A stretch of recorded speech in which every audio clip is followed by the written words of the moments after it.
and get started. Welcome everyone to a special Monday edition of the Employer Handbook Zoom Office Happy Hour. We are talking the biggest of big news so far, and it's only 9 days into 2023. We're talking about the Federal Trade Commission's decision, proposed rule to ban non-competes. Well, there are a few exceptions, but effectively ban non-competes. So hang in with us for an hour. I'm sure you have plenty of questions, and if you do, since everyone is muted, use the chat feature. Hey everyone, let's make sure it's working. Give a shout out, let us know where you're dialing in from, and we'll take a look at the chat. Hey Texas, hey Lisa, good to see you. We are recording this on YouTube, and I am uploading this for YouTube, so if you're watching this there, hey, good to see you. We have chapter markers down in the description below, so you can fast forward to the spot that you want. I see someone wants to turn on the captions. They are on. And if you want to turn the closed captions off, you can use the three dots in the bottom right-hand corner, go to caption settings and play around with that so you don't see the captions flowing across the screen. But if you need it, it is there. I have two wonderful guests with me today, as always. Well, it feels like as always, it's two in a row.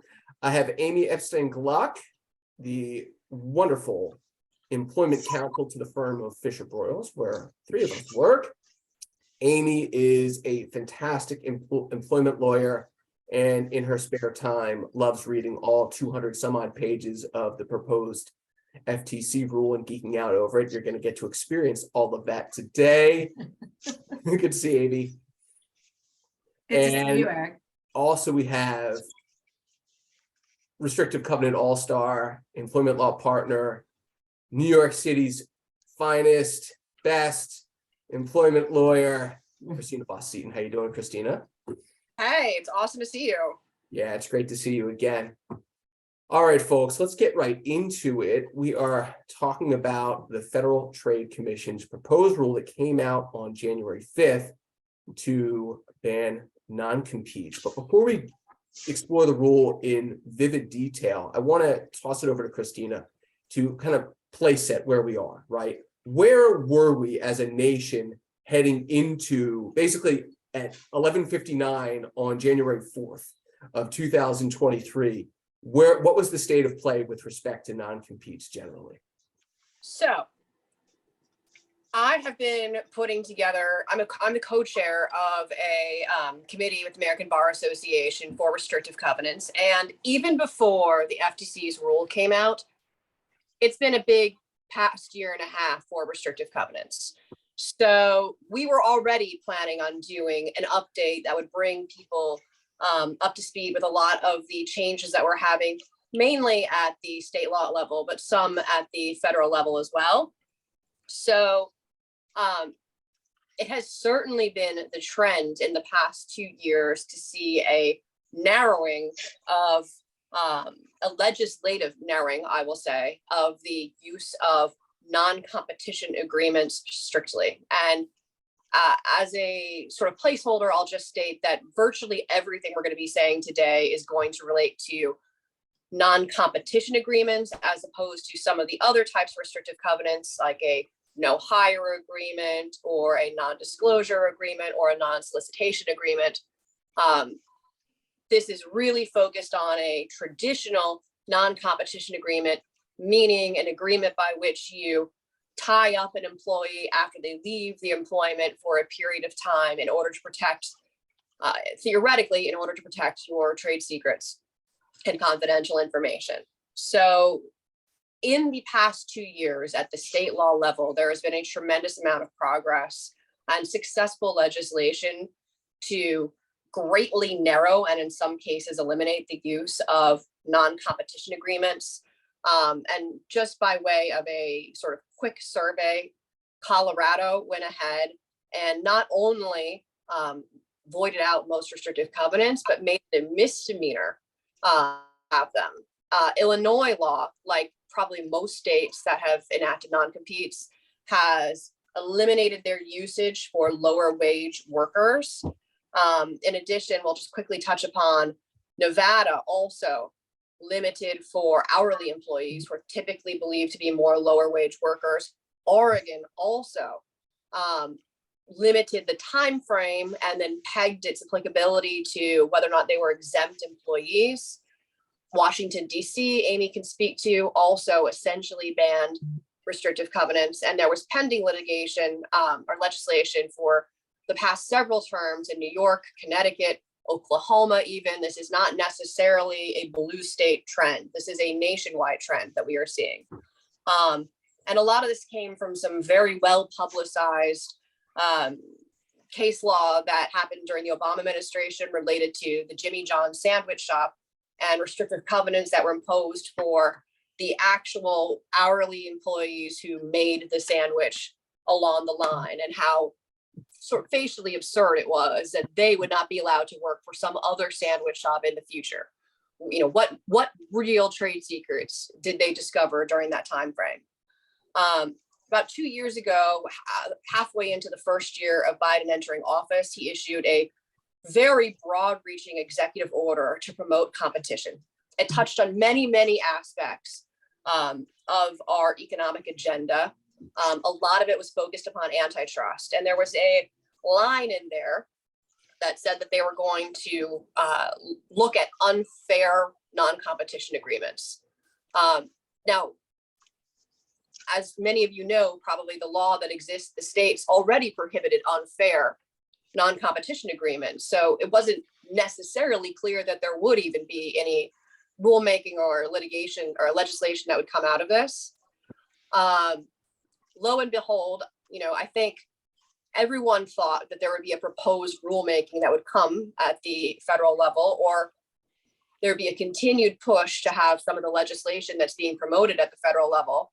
But I think everybody thought, if we were going to guess, you know, 10 days ago, what was going to happen, I think we thought that the rule we were going to see would be restricting to lower wage workers, or perhaps restricting the time frame, as some other states have done. But a complete and total ban of non-competition agreements was not really on the radar. Not just the prospective ones, but the existing ones too. Correct. Which, Right. yeah. So Amy, it's a good natural segue into, tell us a little bit about the nuts and bolts of the proposal. Yeah, let's dig into that. The introduction is so helpful to really understand where the FTC was going with this. And now that we, you know, have the benefit of hindsight, we can see that it was a progression. The FTC's proposed ban, which I don't think is going to be the final rule, let's be clear on that up front, really imposes a blanket, categorical, wholesale ban on non-competes in their entirety. It makes it illegal for an employer to enter into or attempt to enter into a non-compete with a worker. Worker is also broadly defined, which cannot be understated. It's not just an employee. You see that so many federal laws apply only to employees. This law, this rule would apply to independent contractors, interns, externs, volunteers, apprentices, consultants, you name it. So it'd make it illegal for an employer to enter into or try to enter into such a non-compete agreement with a worker, maintain a non-compete, or tell a worker under certain circumstances that the worker is subject to a non-compete. So that second is really important. You can't have a worker, you can't have an employer maintain a non-compete. What that means is it's going to require employers to rescind any non-competes by the time the final rule comes out. And even more significant to me, actively inform workers that their non-competes are no longer in effect. This is such a broad and just big, huge chunk and requirement for employers to do. And it only applies to non-competes, not to non-disclosure agreements and not to non-solicitation agreements, unless those types of clauses become so functionally overbroad that they become non-competes. We see that a lot with clauses that purport to be non-acceptance of employment or something like that.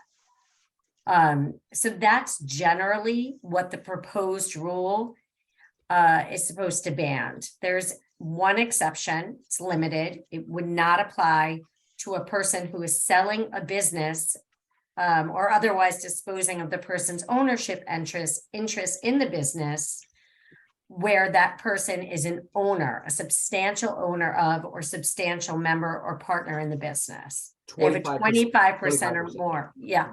They have to have a 25% interest or more. And the FTC was really noodling through that. You know, what's de minimis? You know, is it a 10% owner? But do we require a 50% owner? And they really settled on 25% as kind of a middle ground, because yes, as Eric said, I did read most of the 218 pages. So I saw some of that noodling around. I've got a lot to say on this M&A 25% rule, but keep going. Yes, We'll no, I mean, those are the general contents of the rule. You know, I could talk about what it doesn't apply to, like franchisees to franchisors, which we saw, and the rule specifically excludes franchisees. They see that as a B2B type of circumstance. However, the rule would apply to a worker of a franchisee. So the rule is pretty expansive and extensive, giving lots of examples and situations where it could apply. Yeah.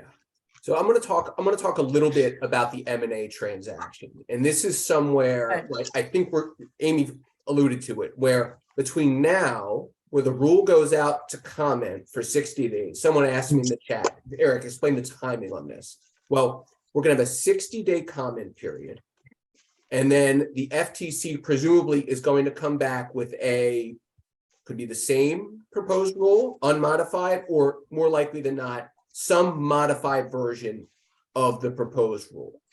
And where I suspect or expect it will be modified is with respect to higher earning workers and executives, right? So the FTC specifically asked for comment on franchise situations. We're not going to spend too much time on that here today.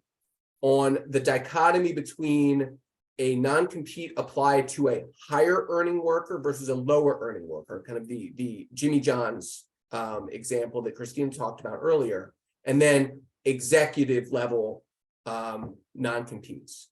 And so Amy said, and the rule says that in a M&A transaction, if you are basically a 25% owner of the seller or more, you can be saddled with a non-compete. But I can tell you, I do a lot of M&A work where I am asked to come in and negotiate either on behalf of the buyer or on behalf of the executives of the seller, the employment agreements for the folks that are going to go over from the seller to the buyer and remain there for a while, probably to get some sort of an earnout and help the company transition. And then maybe they'll leave when they're not, needed there anymore, either by the buyer letting them go or them letting them, them leaving themselves. And from the buyer's standpoint, you really don't want these folks, whether they're 25% owners or 0% owners, working and competing against you, especially when you're acquiring, let's say, a startup, and they have all sorts of knowledge and know-how in their head, and they can easily go out and compete and potentially take market share and maybe take customers and take employees and take all sorts of goodwill with you. So I suspect that's one area where the FTC is going to have to walk back its rule in terms of who can be saddled with a non-compete. Because I think the 25% metric is very arbitrary. There's really no rhyme or reason behind that. The other thing I wanted to talk about too is, and Amy alluded to it, and I'm going to kick it over to Amy to let her talk about it more, is this idea of, well, non-competes are the focus here, okay? But what about de facto non-competes? Just because we call something a non-solicitation agreement, which is not covered under this rule, it's not in the proposed rule, but if you look in the comments, the FTC makes clear that this proposal is not designed to cover non-solicitation agreements. It's not designed to cover confidentiality agreements and non-disclosure agreements either. But, and here's where I'll kick it back to Amy, you could have an agreement that is so broad, right? Maybe it covers, and I've reviewed these, and perhaps maybe in a prior life I've written these. You've got, let's say, a confidentiality agreement that is just so broad that it effectively removes someone's ability to work after they separate employment from the company with which they signed that agreement. So, Amy, could you talk a little bit about de facto non-competes? Yeah, I mean, the FTC gives us a test, and as lawyers, we love a test. We love a test and prongs of the test. What the FTC said in the proposed rule is that there will be a function test as to a contractual term. If it basically, to say it in plain English, if it walks like a duck and quacks like a duck and looks like a duck, it's a duck, no matter if you call it a cow. That's my excellent analogy for the day. And the idea is, does it have the effect of prohibiting a worker from seeking or accepting employment with a person or operating a business after the worker ends their employment with the employer? It's the effect. What is the functional effect? That's really what we're looking at.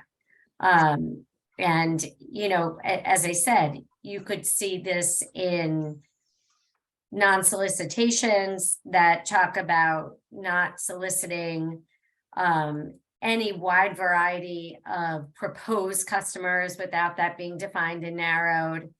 You can be talking about just any way they make it so an employer makes a rule so broad, a provision so broad, so as to turn it into a post-employment restriction on competition. That's where you have a non-compete. And, of course, if this test makes its way into the final rule, right, I expect this will be a huge source of litigation. You really want your NDAs not to be written so broadly that it precludes a worker from working in the same field. We also see this with training costs. I see this so much in my practice. It's a huge issue. Amy, we've spent so much money training this person. Okay. And now we are just letting them go to a competitor. Yeah, I get that all the time. We should be able to recoup losses from that. We should be able to prohibit them from competing in that circumstance, especially if you're paying for a training certification program or something like that. But what the rule says is that the bill, you're not talking about competition if the bill isn't reasonably related to the cost the employer incurred for training the worker. Okay, that's really the idea. They're trying to be reasonable. I think that a lot of this is very broad and is going to be narrowed down as public comments roll in and challenges are issued, legal challenges are issued. I would not be surprised to see some judge issue an injunction within the next 60 days, but we'll just see. Christina, can you talk a little bit about, oh, you were going to say something anyway. I was going to kick it to you, but go ahead. I was going to say something anyway. I think the de facto rule is going to be, it became important here because there's been a lot of creativity in drafting in the last 5 years or so that we've seen that has gone really far to try to craft provisions that have the look and feel of a non-compete but call themselves something else. We've seen a lot of what are called no interference agreements lately, and non-service provisions. No contact Provisions, which have the effect of making it impossible for an employee to work for anybody else in the same industry or space. So I would not, when you're looking at your agreements and thinking about this, while it's limited to non-competition agreements, the de facto rule makes it clear that you can't just go by the way it's characterized within that contract. And that's going to really take a little bit of honesty in looking at your agreements and what they're really doing. Given your experience with the ABA and working on in depth in this area, and the FTC's focus here, and basically their justification for rulemaking is to avoid unfair competition. They say that basically the law allows us to regulate areas in which there is unfair competition. How much of what the FTC is using as its justification here resonates with what you've been preparing for? I mean, I think the rule is profoundly overbroad. There's nothing inherently unfair about all non-competition agreements. It's the reason the traditional rule has always been a facts and circumstances analysis is because there are situations in which an employer has a reasonable basis to insist upon a non-competition agreement, and there are situations in which it is fair to insist upon one.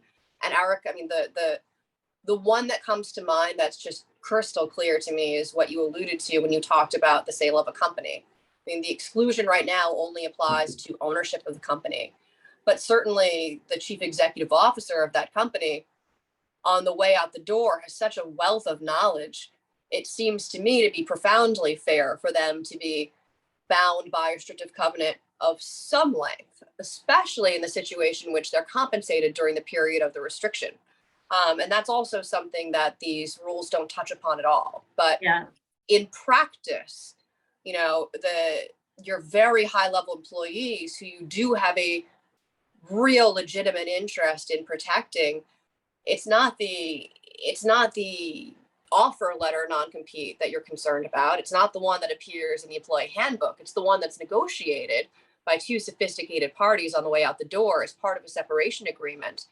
And, we certainly have cases where the executive in that case is paid out for the entirety of that restricted period. As I look at that seems profoundly fair. So there are certainly ways in which this rule is overbroad and goes far beyond any of the federal or state legislations. Christina's point.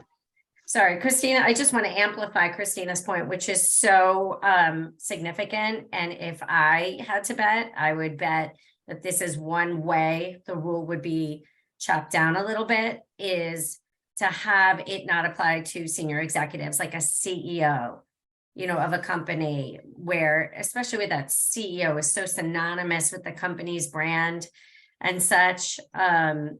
The proposed rule did talk about alternatives, to this broad rule, such as, categorically banning the use of non-competes for some and applying a rebuttable presumption of it being unlawful for other workers, or, having a rebuttable presumption for all, or a rebuttable presumption below a threshold amount, or for senior executives, something like, what they do in Washington. In Washington, the non-compete restriction applies to employees earning less than 100,000 or independent contractors earning less than 250.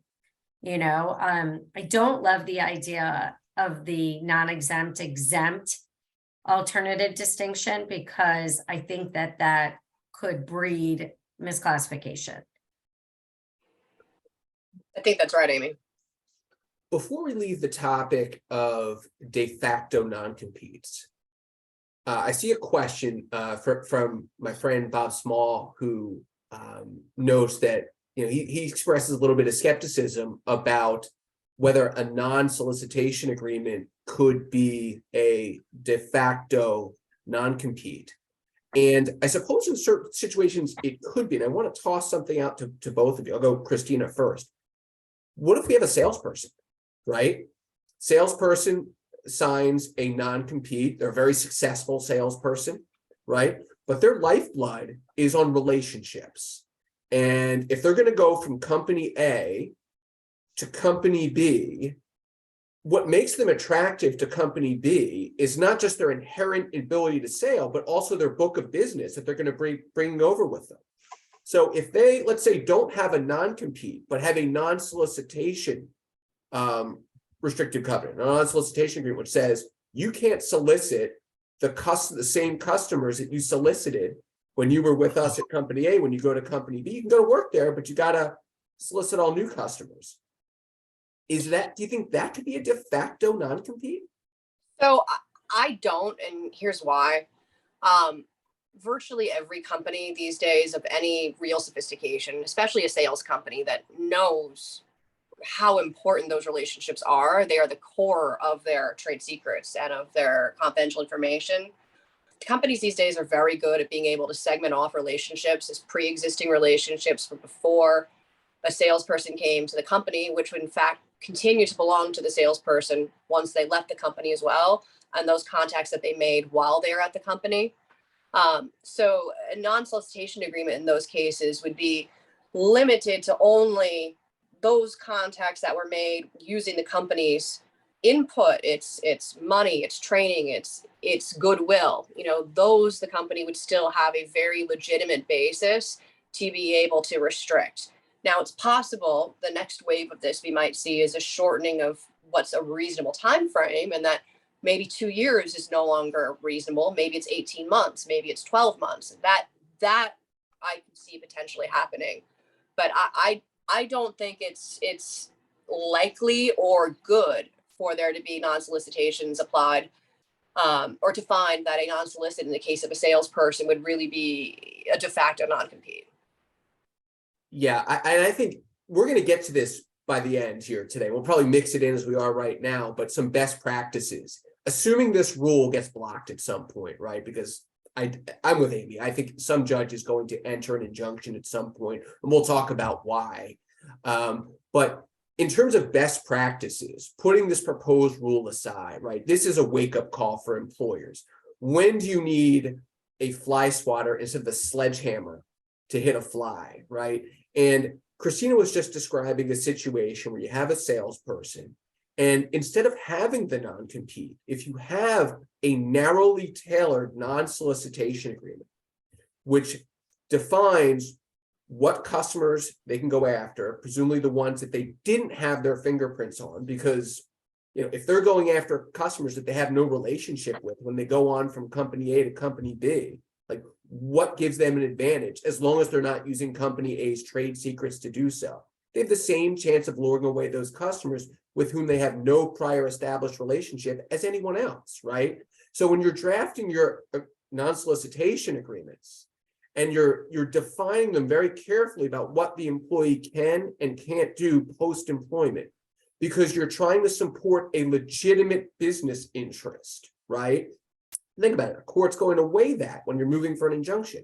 What's the legitimate business interest in enforcing this?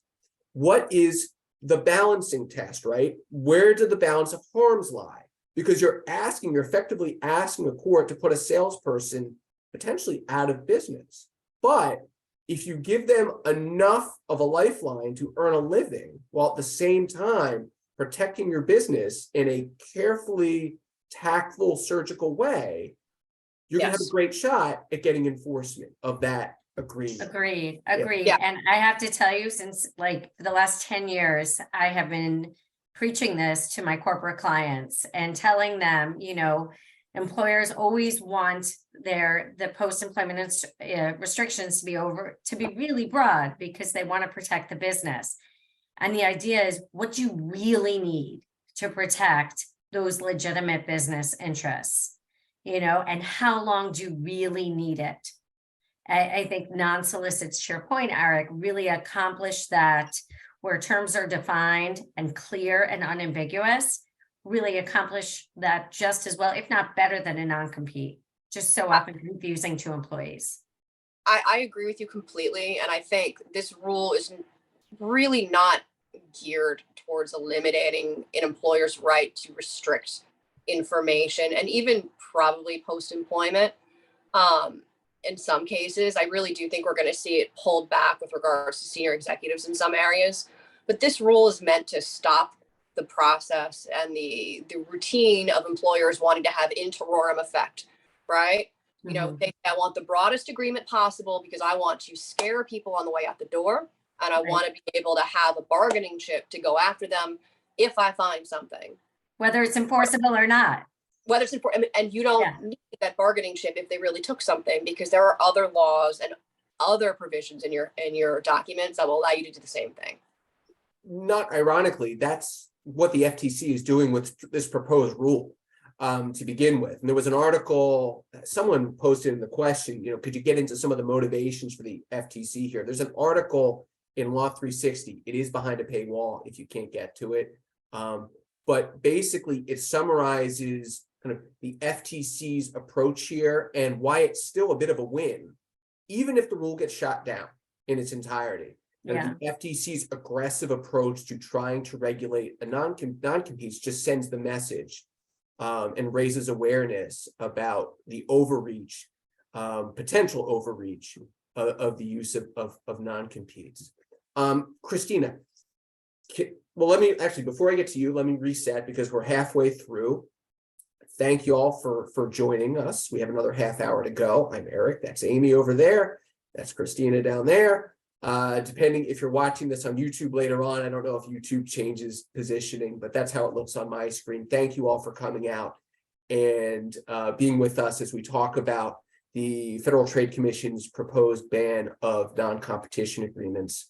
Again, if you're watching on YouTube and you want to skip around, you can use the chapter descriptions in the chapter markers in the description below. And if you're watching us on YouTube, please be sure to like and comment and do all the things that help promote this and get the word out to other people to check out this, what we think is some pretty cool content. But then we're employment law nerds, so what can you do? We talked a little bit earlier, or I said kind of very broad brashly that this is going to get shot down. Some judge, and Amy said a judge is going to enter a nationwide injunction. But Christina, can you take us through a little bit more of a granular approach as to some of the bases upon which litigants are going to rely to try and shut this rule down? Sure. So I'll caution this, I'm no administrative law expert. So I'm sure there may be other people out there who have an even more detailed sense of, practically speaking, what would be done here. But I mean, my best guess is that there are going to be employer groups seeking to get injunctions in many of the federal circuits to stop this. And I think probably the most likely bases are that this particular rule as written far, and we touched upon this already, sort of goes far beyond what is required to address unfair competition. And in fact, it goes into all aspects of competition, which can in fact be fair. I think there's also a real feeling that a rule that is this broad and of such significant effect is really more appropriately the subject matter of the legislative process as opposed to the rulemaking process. So it's not clear to me that this sort of extreme effect would be something that the agency, even as a start, would have the ability to make a rule that would affect.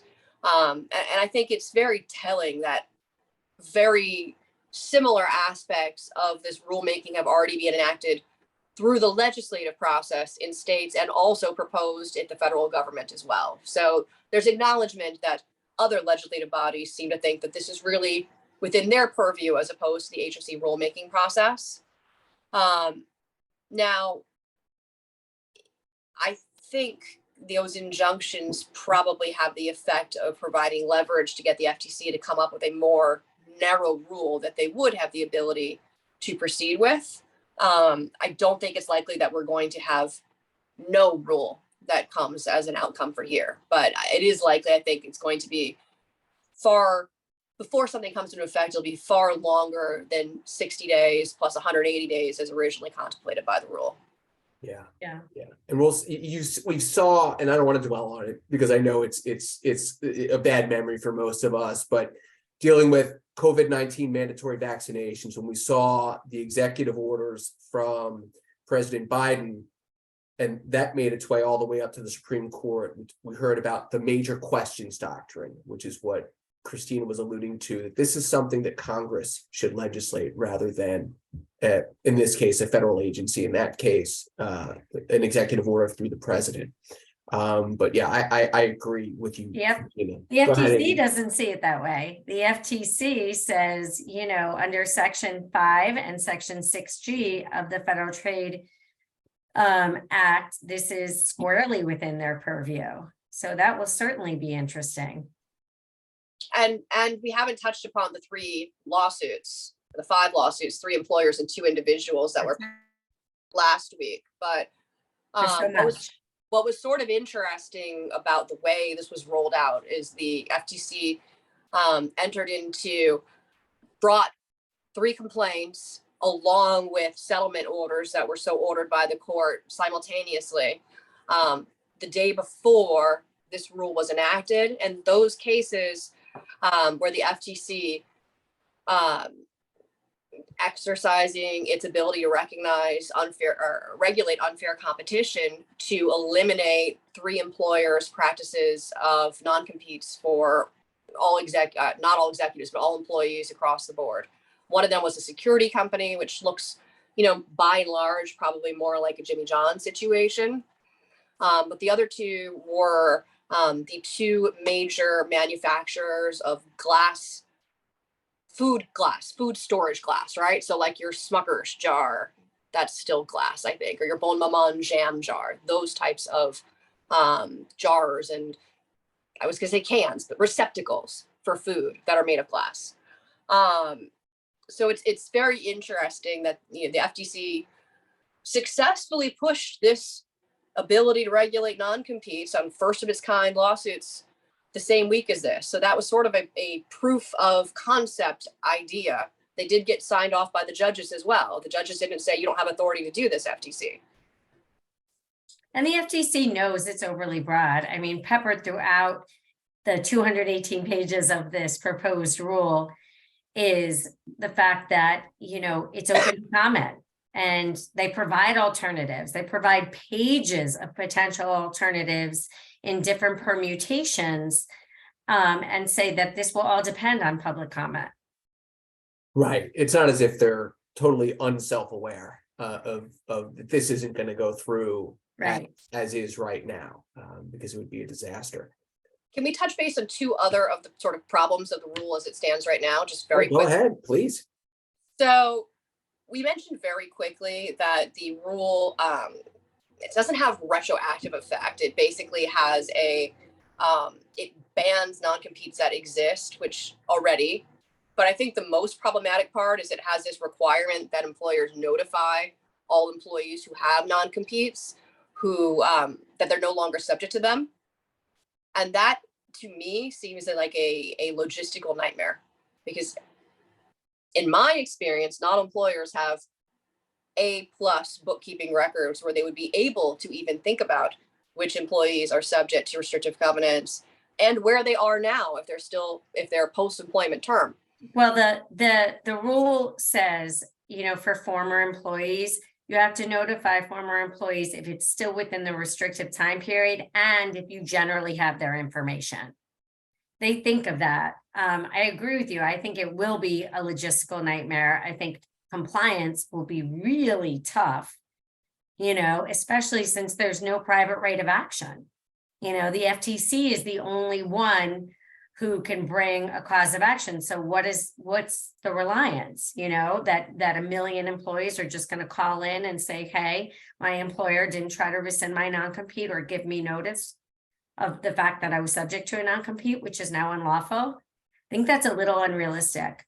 I agree. And I think the other aspect of this that really I find difficult is the fact that it specifically applies to sole proprietors as well, and they're including them within the definition of worker. It certainly may be the case that a sole proprietor is more along the lines of an independent contractor with less of a bargaining relationship with a corporate entity, but it's not necessarily the case that a sole proprietor is unsophisticated and needs to be protected. And it also, it suggests to me that there's going to be potentially some encouragement to, have people go and get a partner in their business and know they're no longer a sole proprietor and they have shadow partners. So it sort of creates perverse incentives to make your business look like something it's not in order to evade this rule. Yeah. It's an interesting point. I want to reemphasize a point that Amy just made. There is no private cause of action here. So if the final rule looked exactly like the proposed rule and it passed and it took effect, and you failed to notify one of your former employees about their non-compete being null and void, someone whom your company has made the strategic decision anyway not to try and enforce it against. Most states, I imagine, at least the states in which I practice, allow that you can have selective enforcement of non-competes without undermining the strength of the non-compete against the people whom you do want to enforce. Okay. Let's assume you forget to notify someone, and maybe that person forgot that they even signed a non-compete in the first place, right? Or maybe they remember.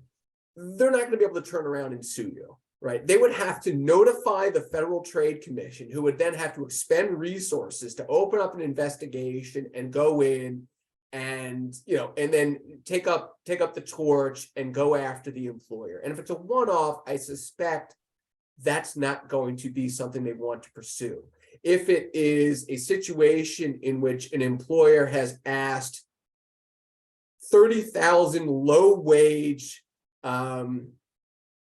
widget makers to sign non-competes, and a couple of them go back and to the FTC after the fact and say, hey, I can't make widgets anywhere else because I have these non-competes, that might get the FTC's attention. But I think the one-offs aren't going to be. Agreed. I also think, Eric, to your point and to the discussion we were having earlier, I think a lot of this is for deterrent effect. I think that the FTC, just on a practical level, is seeing employers using these non-competes as a sword instead of a shield. And I think that they're trying to prohibit overly broad non-competes and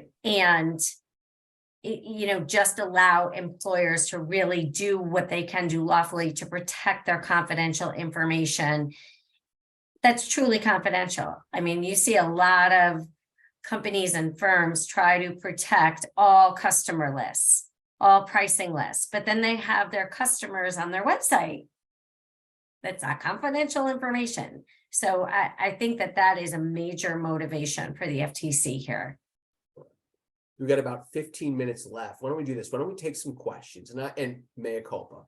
Usually at the beginning of these Zooms, I do a huge legal disclaimer where I say that we're not giving out legal advice or we're not creating attorney-client privilege. And we assume, even though we're lawyers, that any question you ask is, it's hypothetical. You're asking it for a friend. And if you need real legal advice, don't get it from a free Zoom. Get tailored, specific legal advice from your own lawyer. All right.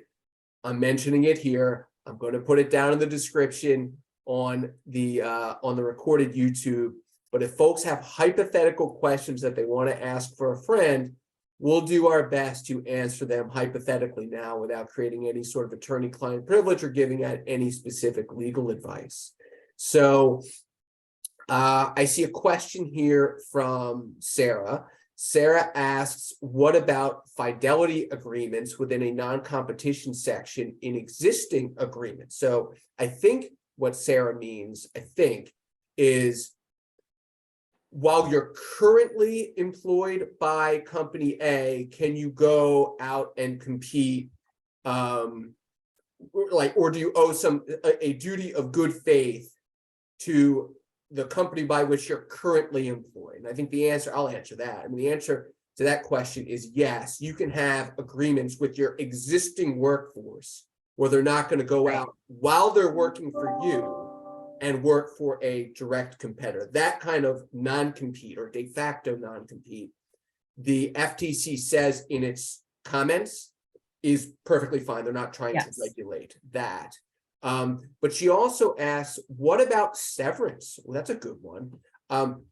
Let's assume you want to put a non-compete in a severance agreement, maybe even one, and I'm adding to this, maybe even one where the person is over 40. So you're encouraging them to go out and find a lawyer to review the severance agreement to comply with the Age Discrimination Employment Act. So presumably this could be something that's negotiated at arm's length. I'll ask Amy, under the current rule, the proposed rule, can you do that? I would say no. Yeah. I would say no, which I think doesn't make much sense, that's an arm's length transaction. But as I was saying to a friend earlier today, when he was texting me a New York Times article at 7 a.m, those are the people who come to us to get advice on their separation agreements. The sandwich makers don't seek legal advice, right? So it's really different. I want to answer one question now that you've given the disclaimer. Yeah, sure. 10, I do not know about banks, but what the rule says is that they think that certain banks, savings and loan institutions, federal credit unions, common carriers, air carriers, and foreign air carriers may not be subject to the rule to the extent that they're exempt from coverage under the FTC Act. There's like one mention of it in the rule. So more on that to come. Okay. I'll ask Christina the next question. This is really, you got to look in your crystal ball for this one. This is the big question from Anthony. This is a proposed rule. What do you expect the final rule to actually look like? Or he gives you an out. Is it too early to speculate? So if I had to guess, they're going to allow restrictive covenants, non-competition agreements with executives of a certain class Agreed. upon the sale of a company. I think that's definitely going to happen. I think there may well also be a carve out for compensated or short-term executive employment non-competition agreements as well, separate from the sale of a company. I don't know. I'm sort of 50-50 on whether it's going to end up just being something that applies to low-wage workers and what that definition is going to be. Had you asked me before this happened, I would have said, it's really just aimed at low-wage workers. Now I think what they're probably going to do is not focus on wages and instead focus on job title or responsibilities and try to narrow it really just to super high-level executives. I agree with part of that and disagree with part of it. I don't think it's going to be geared toward low-wage workers as a class, because wages, what's considered low wage, varies markedly. I mean, a low-wage worker in New York City is way different than a low-wage worker in Iowa or Oregon or something like that. I do think that they are going to let executives be subject to non-competes. And I do think that there may be more application by occupation or by job functions. They talk a lot in the proposed rule about doctors and executives and hairstylists and high-tech workers and things like that.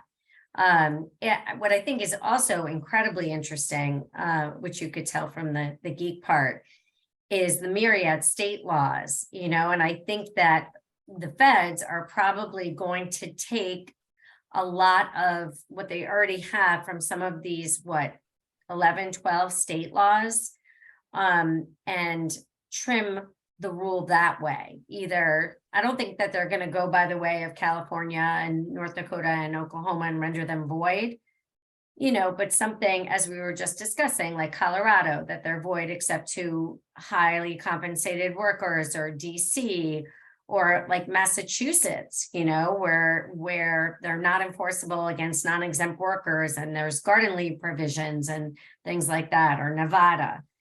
There's so many different state laws that really trim this up on varying basis by occupation. Even Florida, which, really will look at a non-compete, and as long as it's basically reasonable, will enforce it. Even Florida, certain physicians in certain counties, you can't have non-competes. So I think they'll probably take some cues from the states. I'm going to take this next question. This is from Elizabeth. She writes, is there a reason not to continue relying on restrictive covenant agreements with non-compete language right now? And she puts with a frustrated emoji. We recently updated ours. Oh, I think you're okay with your existing. I mean, let me pause for a second. If you have a reasonably tailored non-compete, right? We talked about it earlier.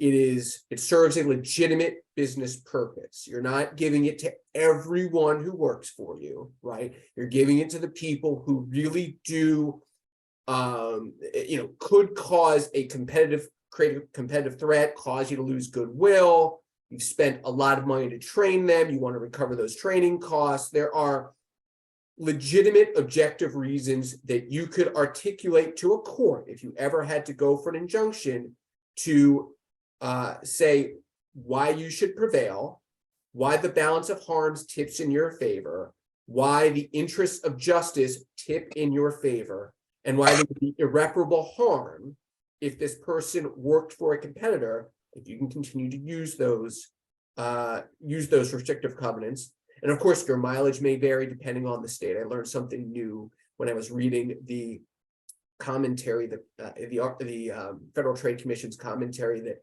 I knew that California and North Dakota and Oklahoma didn't allow non-competes, but those laws have been on the books since the 1800s, which is wild. So your mileage may vary state by state, but I think as a general matter, if you operate in a state that allows non-competes, so basically 47 states in some way, shape, or form, you should be okay as long as you've had a local lawyer review and bless them. So, Absolutely. anyone else have anything to say about that, about the use of existing non-competes? Sure. I mean, I would look at it. I would look at your agreements. I think this provides a really terrific opportunity for companies to do some compliance work. And really, if you haven't looked at your suite of agreements in a while, now's a good time to do so. It's going to depend on the state you're in and what type of workplace you have, what industry you're in, what the demographic of your workers are. Are they all one type of worker or another, or separate? And really connect with your counsel, your outside or in-house counsel, and figure out if you need to excise a clause or if you need to amend the agreements, to make them more narrowly tailored. That will help you anyway, in case you want to try to enforce it, and you want to try to go to get that TRO, or, you want to have somebody write a demand letter. That will really help you regardless of what happens. Yeah, Okay. Go ahead. Audit right now. I would absolutely do that. Folks, we have a special guest for the last 7 minutes. We have our partner, Peter Finding, who is sitting overseas in the UK right now. Peter, how you doing today? Good, thanks. Thanks, Eric. Thanks for having me. I saw a couple of questions in the chat about international executives and how this could play out internationally. Do you have a couple of words you want to say about that? Yeah, I think probably a couple of things there. I saw one of the guest's comments talking about how this compares to some of the rules in mainland Europe. And actually worldwide, it's pretty unusual to find a territory that has completely banned non-competes. There was Malaysia, for instance, is one I think off the top of my head, but most places there is still an assessment of reasonableness, similar to the current situation in most US states, possibly sometimes with a requirement that the employer pays for the non-compete. So whether it's a percentage of normal salary or full salary during the non-compete period, that's reasonably common in some European territories. Another of the questions was about how this might apply to international executives. So let's think of, say you've got a New York-based firm. They've got an international sales guy who is hopping between the States and Hong Kong and the UK, say 3 regions in the world. There's a breach of his agreement. He goes to work for the direct competitor. He's got a New York law governed agreement. He's paid out of New York, but the breach is in, say, London. What the UK courts are going to do, and it's pretty similar no matter where in the world the other non-US court is they're going to look to apply the law of the contract, New York law, provided it fits in, sorry, not provided, so laid on top of the local law of the court to make sure it fits in with the local court's public policy, which is basically an intermingling of the two laws. So my read of that is that if this proposed rule becomes active across the states, it's going to be part of the law of the contract, the US contract that's being looked at in a third state. So the UK court is going to say, there's this bar on non-competes in New York, whichever US state it is. We need to look at that when we're working out whether it's enforceable in the UK, in Hong Kong, in wherever it might be. So it's going to apply in some way to international executives. It is. I think what is another interesting thing going forwards is how this will impact on the reform in other jurisdictions. So the UK had a big assessment of non-competes in particular, but all sorts of post-termination restrictions a few years ago, ended up doing nothing. But the debate is going to carry on. Can I say one more thing, Eric? You can. I won't take up all the rest of the time. I think what's interesting for the period between now and when the rule becomes active is how those businesses, and I think there's one on this call at the moment, which is in expansion stage and uses recruitment from competitors, particularly recruitment of teams and competitors in order to grow, not just through M&A.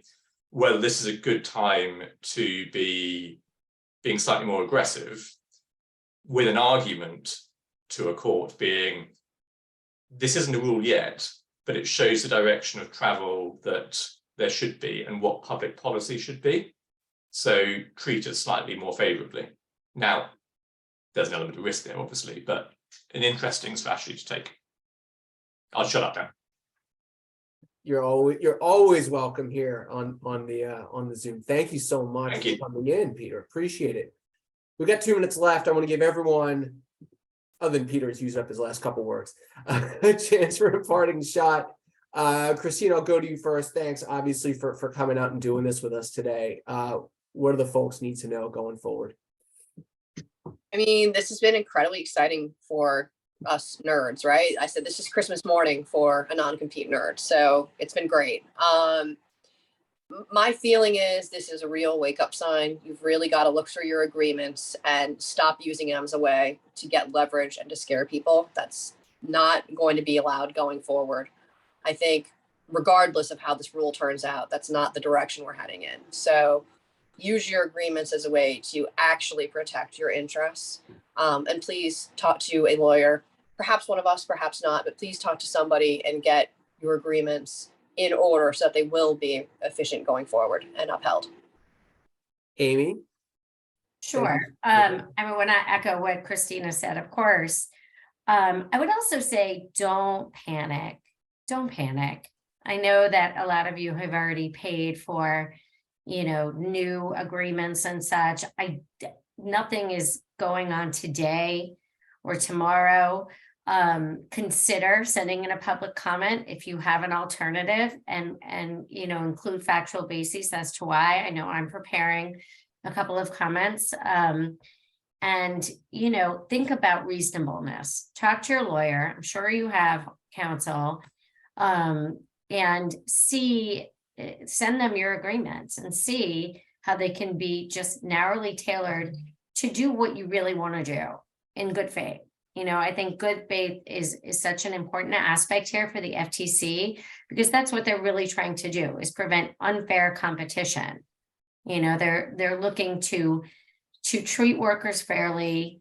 They think that non-competes depress wages and have compiled study after study to show that. So I think if you act in good faith and you take a look at what you're doing and why you're doing it and modify accordingly, I think it'll be okay. All right, folks, we're at the top of the hour, and I want to give credit to all of my guests, because I think we made it through a full hour without using the two words, it depends. And that doesn't count. I'm just pointing out that we didn't say it depends. So we did a really good job today. Folks, thank you so much for coming out and attending this special edition, the special Zoom. Again, we are recording it. We'll post links all over social media. It'll be in my blog. All of us will share it on LinkedIn. I've been posting in the chat ways to connect with us. So before you sign off, take that down, connect with anyone here with whom you haven't connected yet, so that you can stay up to date. We will continue to keep you updated on the status of this proposed rule. And usually I say, have a great weekend and go Eagles, but I'll just say enjoy the rest of your week, and thank you so much for coming out. Have a great day and a great rest of your week. Thank you. Thank you.